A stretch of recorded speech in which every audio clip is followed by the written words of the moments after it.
Chupacabra Offroad, what's happening? Got out of town.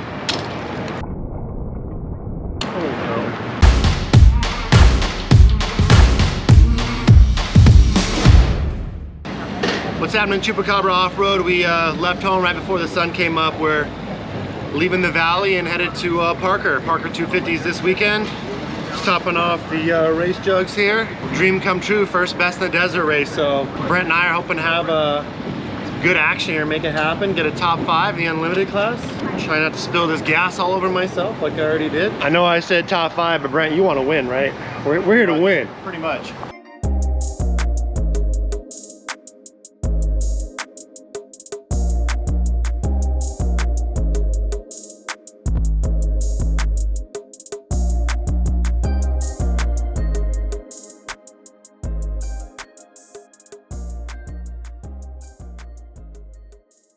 All right, everyone, we're here in contingency, waiting to get our car approved. Brent, we're ready to go. We're set. We're all ready. Here, the day is here. We're finally going to race a Best in the Desert race. Yeah, dream come true for me to be able to race Best in the Desert. I've done a couple on a bike, but never in a 4-wheel car. We're now testing, went over the car. We're going to give it another final double check, but she's running nice and cool thanks to the new fan kit that Brent installed. New seats are comfortable. We're as prepared as I think we know how to be. Yeah, I mean, we set a goal for this after the UTV Worlds, and we're here to execute. So I think there's over 30 people in our class. We're 11th draw, so we're going to start 2 vehicles every 30 seconds, so we should probably be in the 5th row. So hopefully we whole shot our other person on the line and get into the desert section in front of them, because it's real rocky right out of the gate. Yeah, and we were just gonna have to pace ourselves in the beginning, kind of see where they're at. There's a lot of cars. There's a lot of cars on the track, so kind of see how the dust and the wind condition is, and kind of make a game plan from there. Yeah, so 62, 63 mile loops, 4 loops, Grand Prix finish. In case we get lapped, then we'll only do 3, but our plan's to do 4. Yep. Then we got the rally class behind us. We've got like 150 cars, we heard, roughly on the track. So yeah. I think we might be catching some people if we have a good run. Yep. It's gonna be, awesome temperatures for tomorrow, and hopefully there's a little bit of wind to blow some of the dust away. If not, there's some sections that the dust, I believe, is gonna hang and make it difficult to pass, or just got to bide our time through it. Yeah, finally after we learned in testing, the car runs really cool, but it was a little high, so we lowered it, softened up the compression. There's a lot of fast slot car stuff, some big roller jump stuff. The car felt a little wonky up high, so we lowered the front and we lowered the back. So other than that, I mean, we think we're ready to go. We think we might do a pit stop halfway through lap 2. Andrew's going to be at midway. Hopefully we can get the car completely topped off, and then hopefully do our second and final pit coming into the conclusion of lap 3. Yep, I think that's our plan, and I'm looking forward to it. Can't wait for tomorrow. We do have extra bolts on the car from the one we broke. Not that it's going to happen, but we did learn, and we're smarter. So we think we're ready to go on that.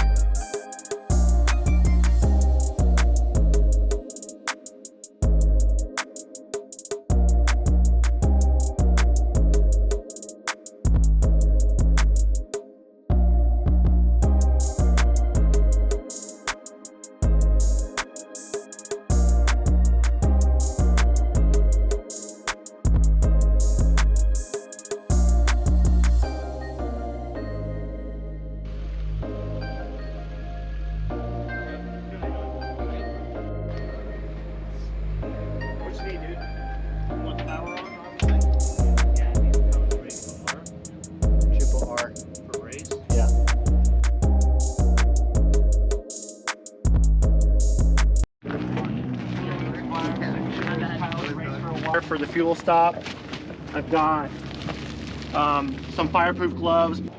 So even if one of these other guys, the Romos, lap us, then we should still be able to get 4. We don't know that, but we're gonna shoot and plan on 4.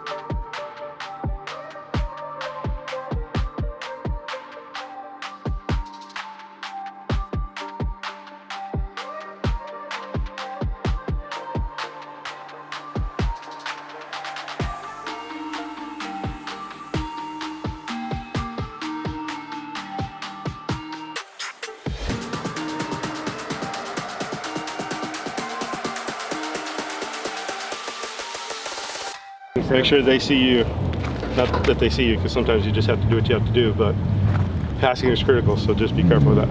Okay. Thank you.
The main pit. We just got hit by another driver. We're going to be limping into the pits. Please be ready with a right rear hub.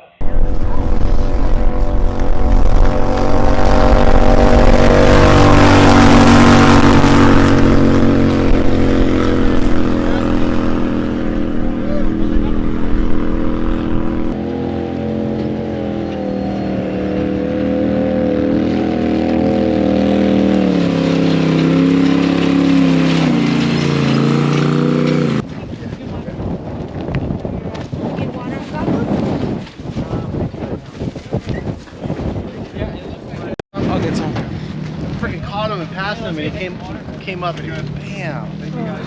I have one of these in the trailer. Caliper and a bracket, Nick. What do you want? We need a caliper and a bracket. All the caliper smoke. And we caught him, and then it's wide. He pulled over to the side. We get a little wild. We kind of come into him, and then he hits us. Is that done? Yeah, it's all done. You're gonna need new, I don't know whose it is, but you're gonna need new brake line after this. Yeah. It must have been the last mile. It's going to need a carrier. No spare that you're taking with you, only one in mid-bay, right? Yeah, we need a spare. Because we got to put that tire on. It's got to be Ron or someone in the pit's got to have it.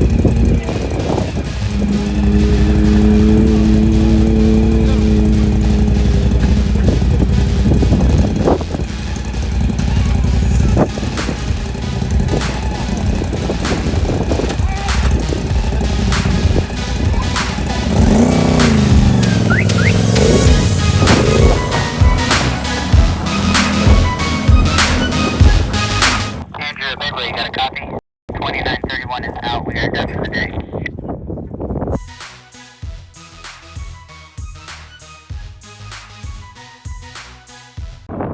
Here's this section of trail that ended our day. We're coming in. You can see the pit over here. We catch a rally guy, and right here you can see for the first time in a couple miles, you've got some lines. You really kind of have 4 lines. The rally guy we catch darts far left. Definitely a good line, smoother, but we had a car length on him and we came together. See, he's going left too.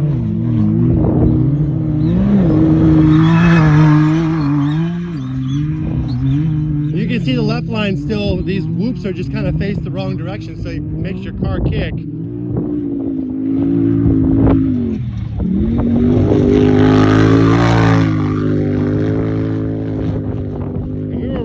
Just the inside of this pucker bush, and we came together. He hits us, even though we for sure had a car length on him. Car goes sideways, and we break the right rear hub. We go into the pits. We're actually walking around here because we're looking for our spare tires. We lost our spare and our wheel, and we're thinking this camera guy might have them.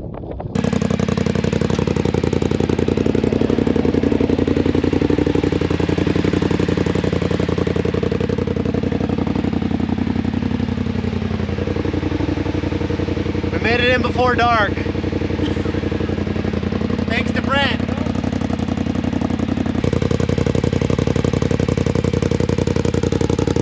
Well, actually, this is the one on it. It's ruined. It blew it out, but we found that one. Okay.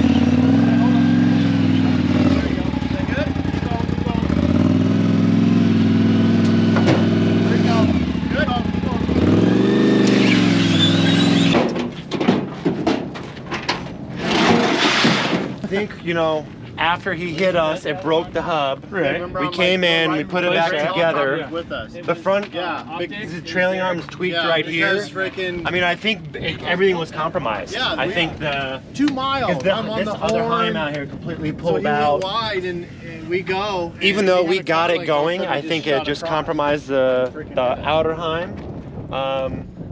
And something let go, like right as we got going, I'm like, Brent, it's like turning off to the side a little bit. And you know, we weren't even a mile out. We were like, we could almost see you guys. Yeah. And then finally Brent's like, let's come up with an idea, and one of the guys helped us with a high lift, and we got it. Yeah, I couldn't get it high enough with the, I was like, I know I can get it, the jack in here and get it out. That jack couldn't, and the course guy had a high lift, so we got it up. And Ratchet straps.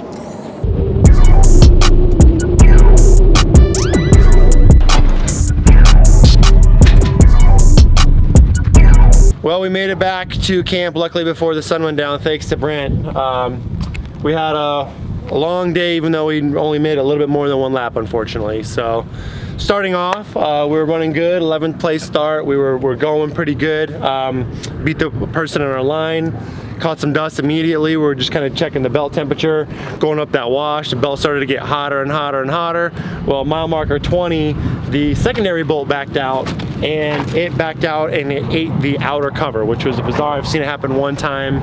It was totally my fault. Luckily, we didn't lose any of the washers. The bolt didn't break, so we put it back in, took the cover off. We lost 8 or 10 minutes. yeah, real quick change.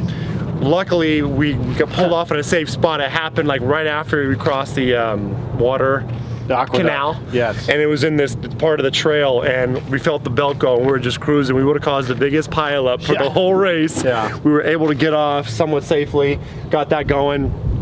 Car was running great. Belt temps were super low after that. Yeah, it was great. I mean, even so on a positive note of that, the belt temps and the radiator were phenomenal today. So that was positive.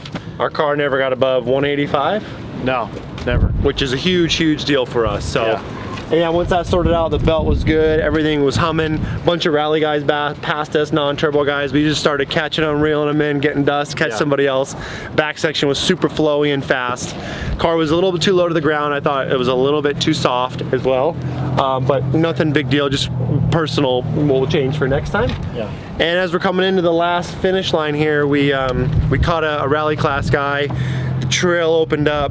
He went left, we went straight. He had a smoother line, we had bigger bumps, so we had a straight shot. Came together, he hit us, we went sideways, put all the load on the passenger side rear, broke a hub. Luckily, we were in that soft sand because otherwise it would have caught and probably took us over. We were behind him on the horn for miles, like, yeah. We thought he pulled over for us to go by, and we were ahead, so I don't, you know. So once that happened, we MacGyvered 2 tires on the back and went through the whole pit area on 3 wheels. We get stuck twice in the pit around soft, silty turns. Yeah. We finally get to the pit. Buddy has an extra rear hub. Of course, the bearing's blown out. Right. We pinch off the brake because we broke a brake caliper. Like, we're just gonna cruise. Let's get to the fin, get a couple more laps in. Yeah. And then a mile outside, you know, we had also done more damage. The radius rod, one of the Heim sheared, and then the rear bent, the lower shock broke, and then you guys know from there we were done. And then had to do some creative engineering to strap with ratchet straps, and got us back here to the pit, you know? American creative engineering. Yes, American creative engineering. Yeah. We lost both the tires too going to pit 1. We walked all the way through the desert. We found one of our 2 tires. Yeah. Maybe somebody else, if you guys see one, Silver Method, this is what she looks like. Hit us up, we need it. Yeah. We have a lot of money to spend on repairs for this one. We had a good pace. The course was really fun. Everyone says Parker's a really fun race. I understand why. Yeah. It really wasn't that rough. I'm sure it's nasty now, laps 3 and 4. Guys that we saw in the desert were just creeping. So the more I get into this, the more I learn, like, first lap doesn't matter. Just stay steady and keep it moving, right? And you're gonna do really well. So I'm curious to hear what the attrition rate is. Yeah, I mean, we weren't pushing at the first lap, and you know, and we were being smart and passing guys in good sections and everything, and we were starting to get our rhythm and our groove. And so, I mean, personally, we kind of feel like there's a lot of people on the course. The rally guys, there's so many of them. Not saying it needs to be rally, but some of those should have gone in the morning or tomorrow. yeah, they need to split things up. So, Or us unlimited guys. There's 30, 35 of us. Yeah. whoever. I'm not calling out one class or another, but I think Yeah. there's a lot of racers that lap. Yep. I agree. Thanks for watching, guys. I'll probably do another little follow-up. I'll reflect on it like I always do, and then we'll come back and we'll figure out how to get this thing back together and strong for the next one. So thanks for watching. If you guys like the content, please like and subscribe. We've got a lot more coming your way.